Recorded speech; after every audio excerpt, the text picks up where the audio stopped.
Hi everybody, I'm Lena Robinson and welcome to Lena Unedited. We're inside today because I've hurt my finger, which is going to be, you'll see that floating around today, and it's not very nice weather. I decided to do it inside. Anyway, today's topic's one that I think would be of interest to a lot of people out there. I'm hearing out and about that new business is really tough out there.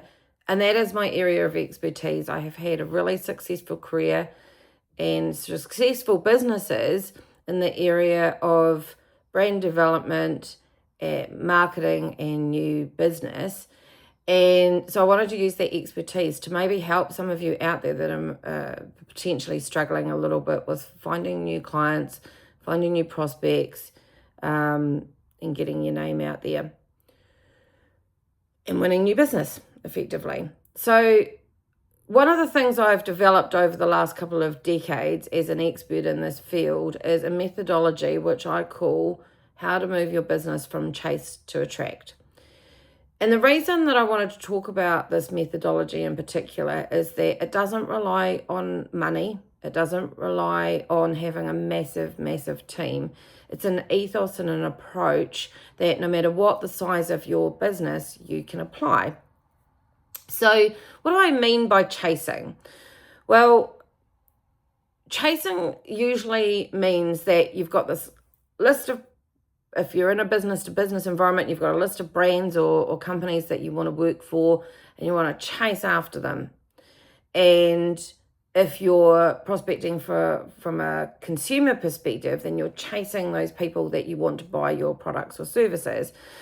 And the challenge with the chase is, particularly when you're a smaller business, but even when you're a bigger one, it's exhausting and it's hard work, and you're effectively in that zone of having to convince people before you even get to the sales bit that they should be buying your product or service. So there's always a huge amount of urgency around it and anxiety. And I think in a small business, when it comes to things like social media, you can be over posting, oversharing, often underpricing, discounting, cutting costs. There's a high level of people pleasing, and there's often even, and it's something that I've tried to avoid for a really long time, saying yes to the wrong work. There is a reason, and maybe you can see this here on my cup. It says, "We don't work with dicks." Now, the reason that I did that was because I saw in the agency world that I used to work in that there's saying yes to the wrong work happened a lot, and I just didn't want to be working with people that I didn't want to work with. So that's all very fine, but when you're in a smaller business, for example, what that means is you've got this list and you're effectively needing to cold call, and that's really hard work. I've done it.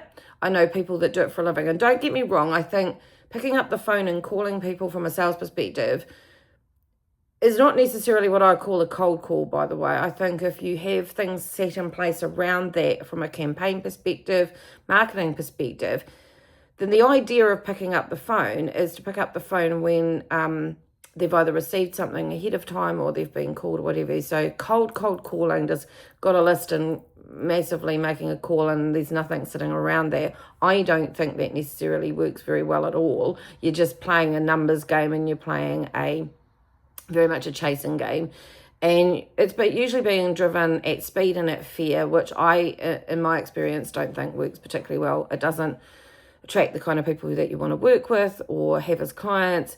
It certainly doesn't build your business in a sustainable way, in my opinion, and in my experience, which is, decades long now. So what I think is interesting, though, is when you flip it around and you've seen businesses, including my own businesses, attract the right type of opportunities without chasing, that does bring a different energy to things. Now, I think the difficulty with the two sides of things is attraction does take time. It takes the need to have a clear positioning for your business and your brand. What do you stand for? What is the purpose? And I'm going to be really clear what I mean by purpose of your business. Effectively, why does it exist? What problem is it solving? What challenge is it fixing? Or what gap is it addressing? And you if you own your own business and you're the founder of that business, or even if you're working for one, when you don't have a clear idea of why you get up every day to go to work and do the things that you do, and your business clearly doesn't communicate that, then attraction becomes really, really difficult. So the first thing I always talk to people about is, are you clear about who your audience is, what their challenges are, or what their need is? Do you understand what the insights are around those individuals, whether they're buying on behalf of a business in a business-to-business scenario, whether they're purchasing something for themselves or their family or friends? Do you understand what makes them tick, what's worrying them, what's challenging them? Do you understand what kind of content they find resonates with them? Do you understand where they already are playing? And what I mean by that, online, are they on particular platforms? Do they like consuming particular type of content? And over the years, I know that there are trends. There are trends around, like, everybody's on TikTok and everybody's on Instagram. Well, the thing is, every audience has a profile that's slightly different, and they behave slightly differently. So, for example, the audiences that I've worked with, for example, that sit in and around products, they definitely behave very differently than, say, for example, the work that I currently do volunteering for social media for the National Garden Scheme. Interestingly enough, you get I've seen a lot of people posting recently on Instagram, and they go, don't post still pictures. Well, here's the interesting thing. Across the board, both for the National Garden Scheme and for my own plant and nature account, Floralicious, what I've noticed is that stills categorically are the things people want to look at, because they want to take time looking at gardens and looking at plants. Don't get me wrong.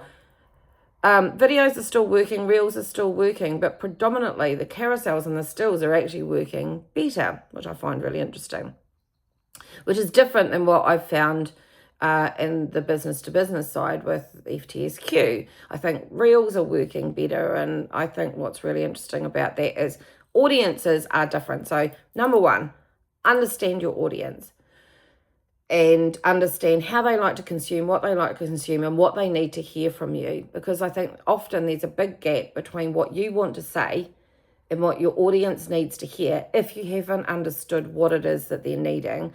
And you can be shouting out into the ethos you can be shouting out into the world out here, saying what you want to say, but because you've not understood what they want to hear, they're over here going, hello, we're over here. I don't understand why you're shouting over there, that rubbish. I want to hear this.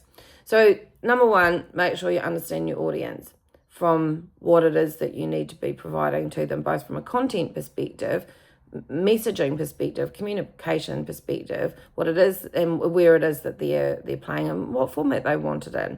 I think if you don't ask them, you're not going to know. You can just guess, and I don't think guessing is necessarily the right thing to do. You might get it right, but it's just potluck.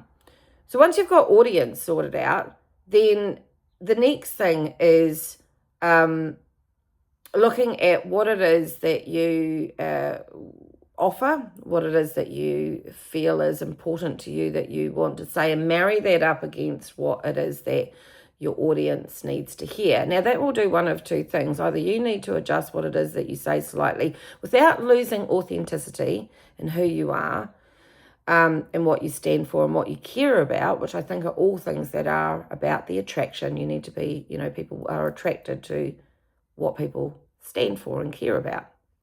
And they know when it's bullshit, by the way.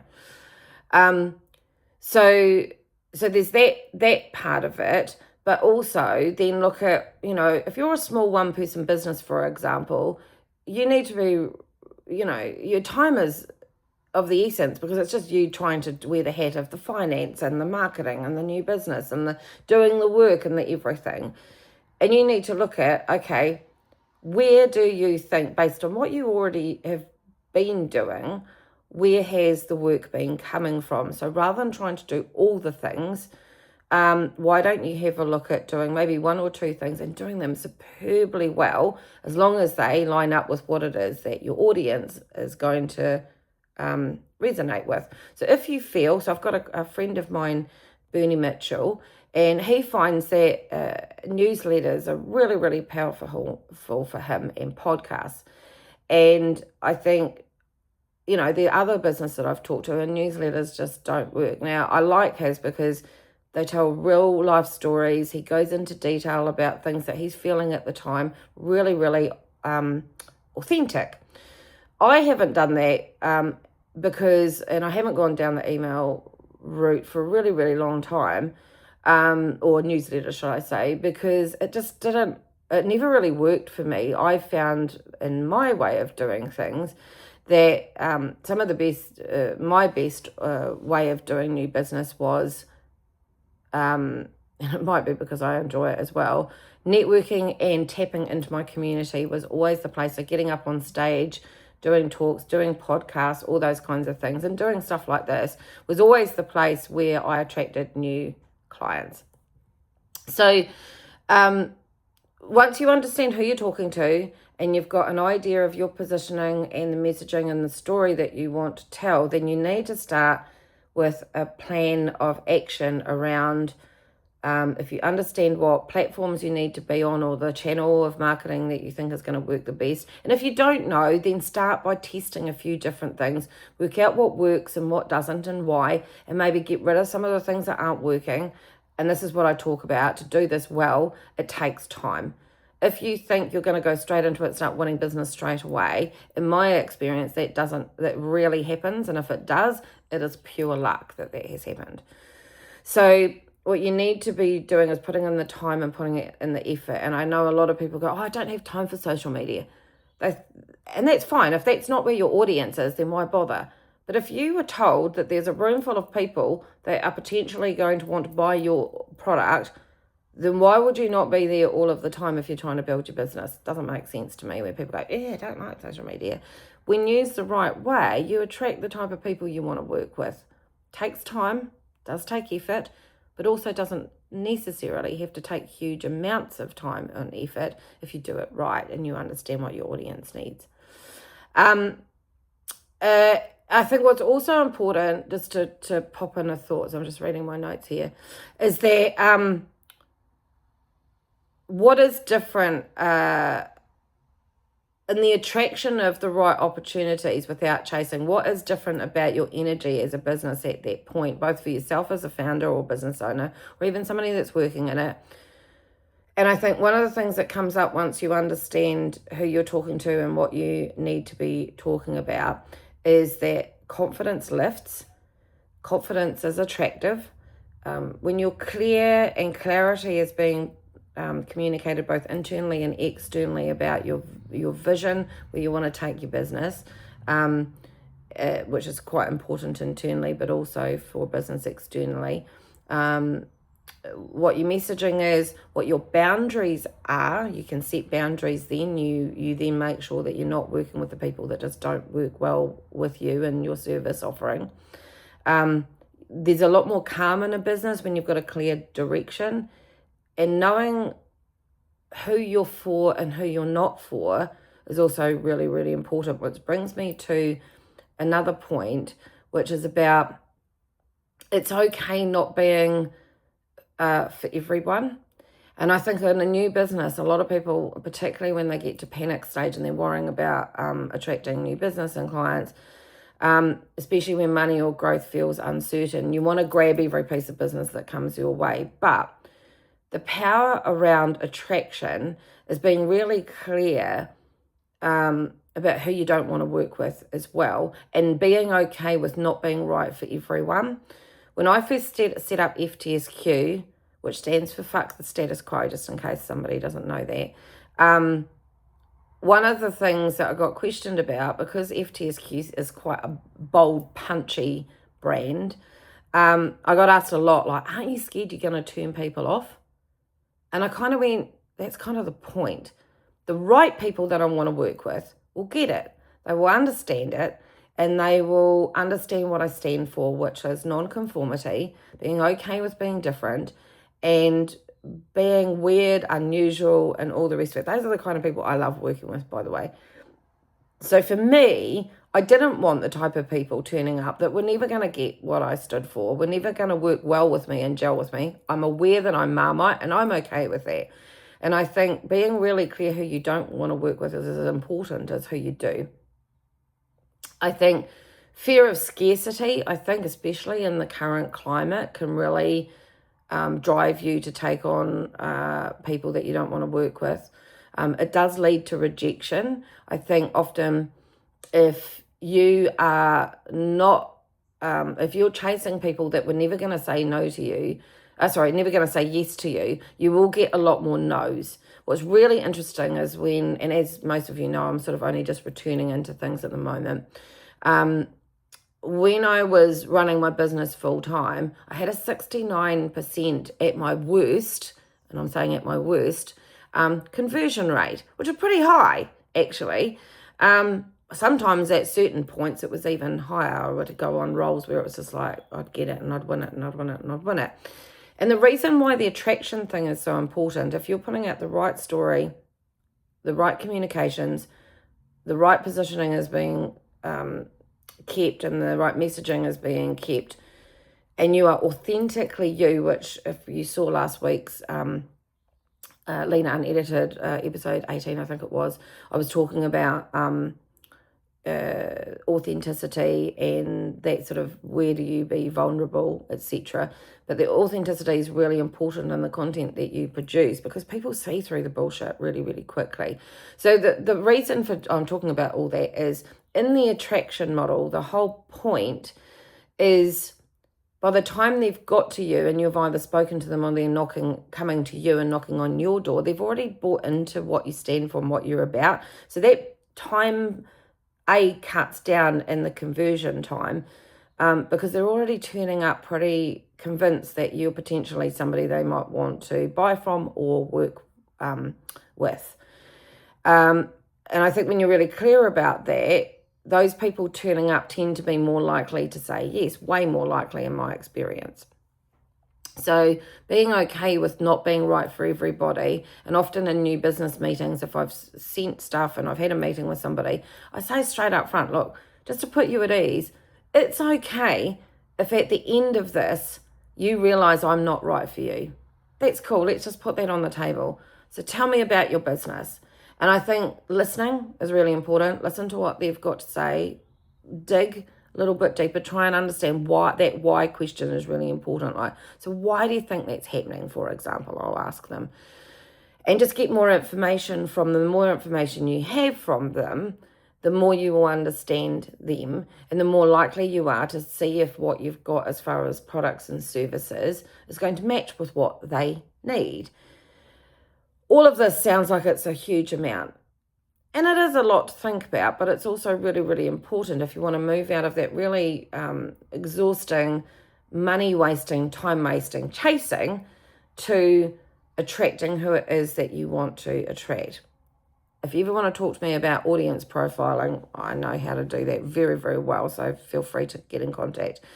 But I think what you need to ask yourself is what practical shifts do you need to make as a business to move from chase to attract beyond just mindset. And mindset's vital, by the way.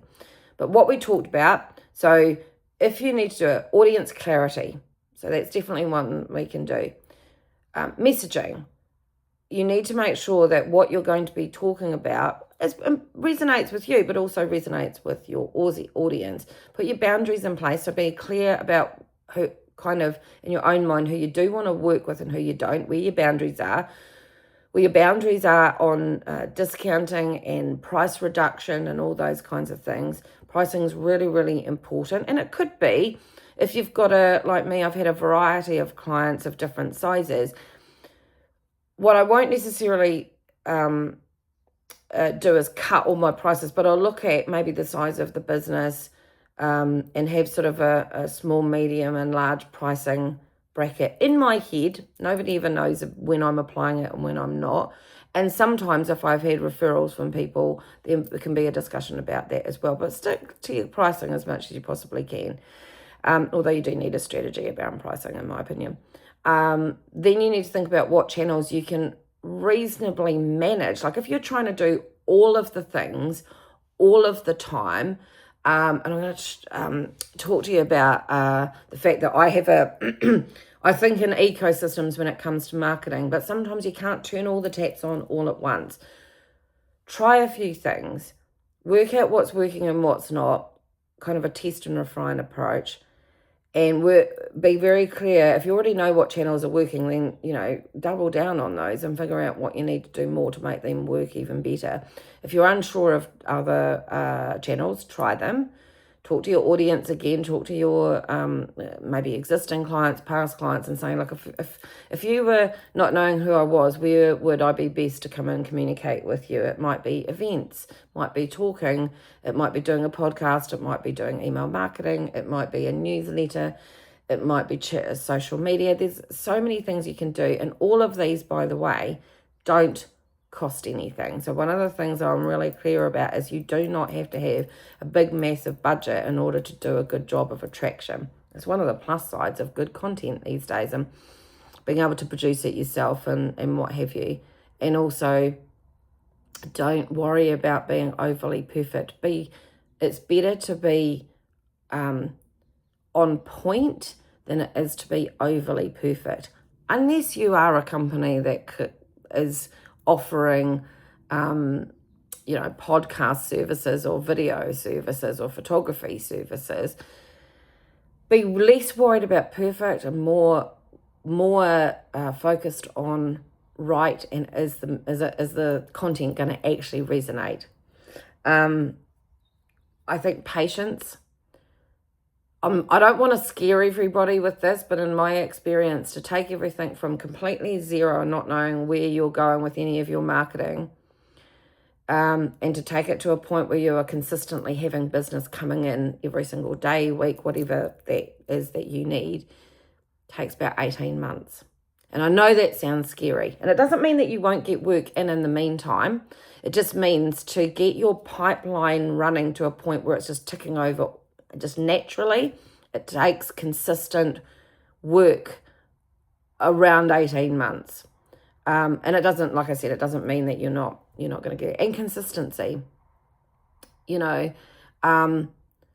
fine to test and beta test things and A/B test things, but consistency of turning up all the time and whatever the channel is that you've decided to turn up on is really important as well. And being consistent about what you say, consistent about what you offer. I think that's really vital. And I'm going to be honest, I preach this stuff. Have I been perfect in that myself?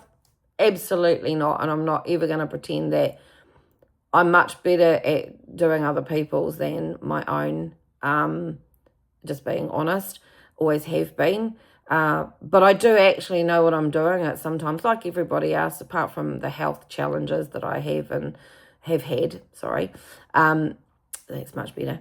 There's definitely been inconsistencies. I get it. I understand that one person running a business situation where you are trying to wear many, many hats. But I think as long as messaging is consistent, that's one of the most important things. I think I wanted to also ask everybody this question, and I'm going to ask it of myself as well.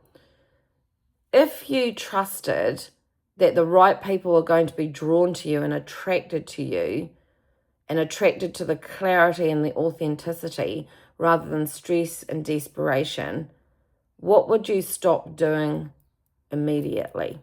Is a question I want to ask everybody. I'm going to ask myself that same question. So what do I want to stop doing and doing immediately?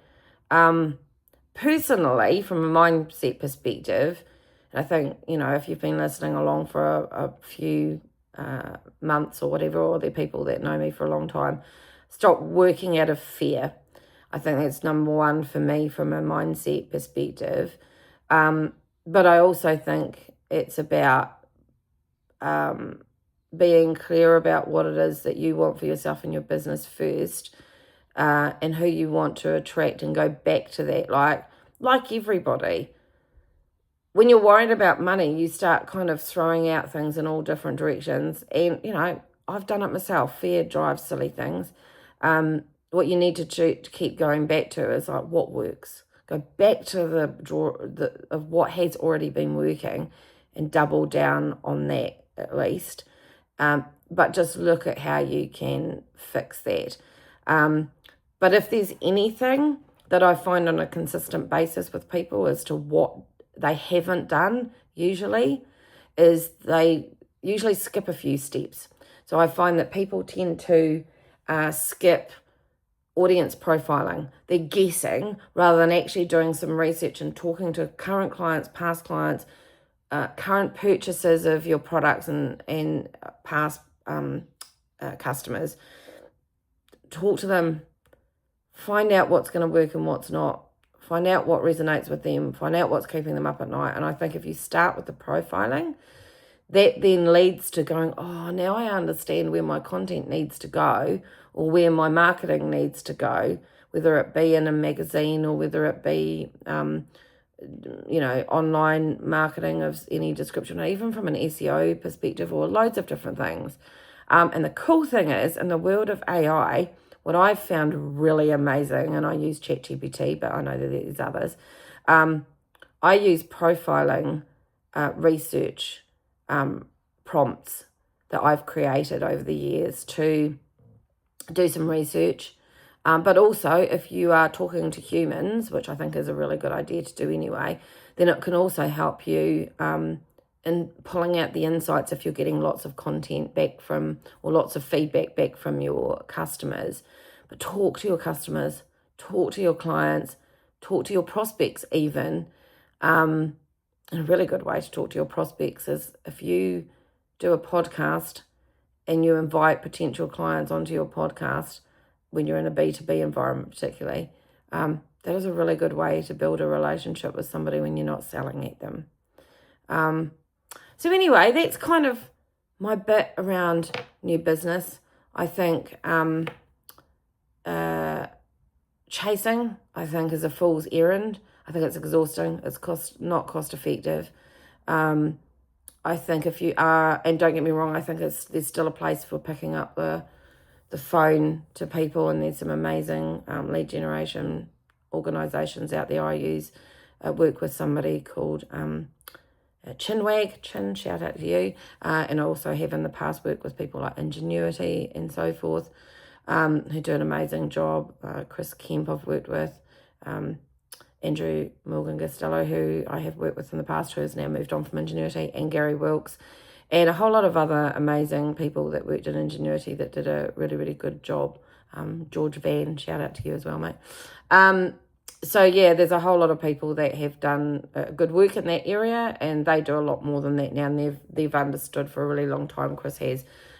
He was one of the people that actually originally talked to me about, don't chase all the things, if all the brands, if you don't think they're more likely to say yes. So I think that's really, really important to know, that you should still pick up the phone to people. I think we live in a world of digital and AI, and actually a well-orchestrated, a well-crafted conversation with somebody on the phone can definitely reap rewards if you're putting the marketing around it and they're aware of who you are through the attraction model. So yeah, that's pretty much it from me today.